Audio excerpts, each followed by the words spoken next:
This channel is proudly sponsored by pt2 Studios, the publishers and developers of Dames of Asstoria, a tabletop RPG where you play as monster girls, experiencing high adventure in a world that doesn't fully accept them.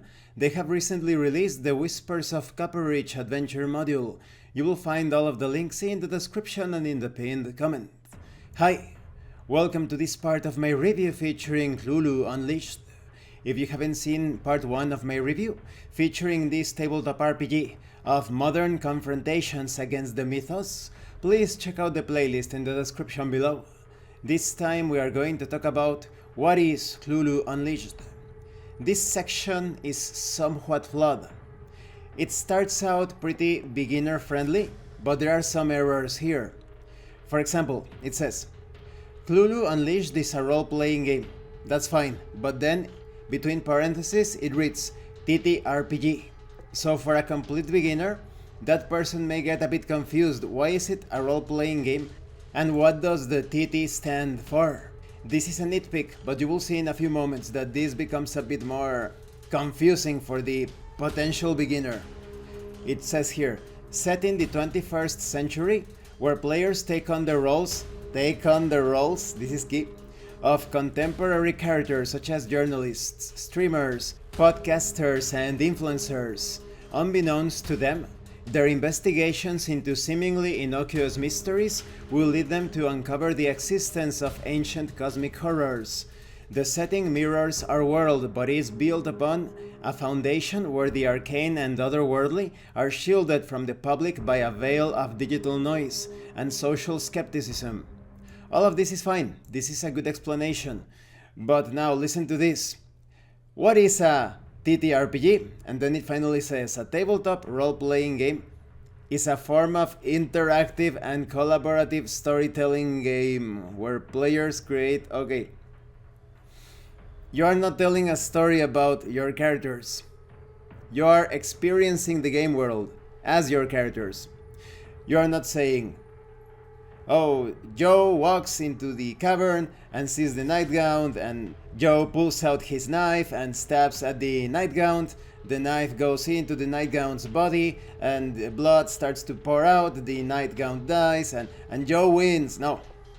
I rush into the cavern and draw my dagger. I throw myself at the nightgown, attempting to stab its torso. And then you make your roll to see if that action is successful. Or based on the context, perhaps you will get an automatic success, and that will be revealed by the game master. You are not telling a story about your character, you are experiencing the game world as your character. After that error, you get an explanation of what a D100 system is. You roll 2 10-sided dice. One represents the tens, the other one the single units. You generate a number between 1 and 100.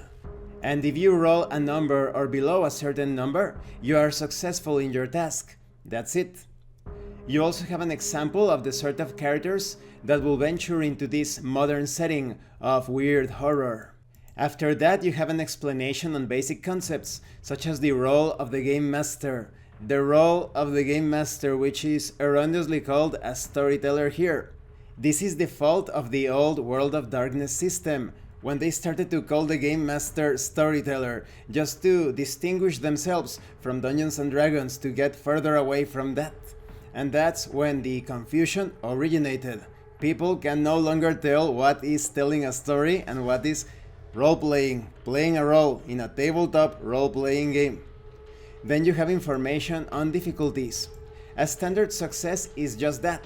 You have your baseline, let's say that you are 65% skilled at a particular skill set, and if you roll that or below, you are successful.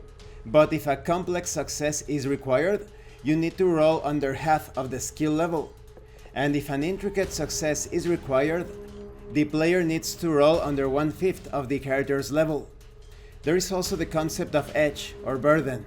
The game master can apply an edge or a burden depending on the difficulty of the situation. An edge grants you a +20 bonus to a skill, while a burden imposes a -20 penalty. Then you have all of the details when it comes to the setting and tone for the 21st century, such as embracing the digital landscape within the setting, reflecting on contemporary anxieties, how to handle the modern mythos and urban legends, the psychological realism. There is also this bit on diversity and inclusivity, but this is not hitbox, sweet babying, DEI, or specifically BlackRock nonsense. This is about diverse viewpoints that can introduce unique fears and challenges, providing a richer tapestry of experiences for players to explore. And there are also tips covering the unseen and the unknown, as well as balancing hope and despair. And this concludes this part of the review. In the next part we are going to talk about more the modern world within this particular fictional setting. So this section is really a mixed bag. There are some good definitions, but some pretty awful ones as well. Thank you for watching this part of the review. Don't forget to leave a like, a comment and subscribe. And thank you so much to those of you that are going the extra mile to support the channel.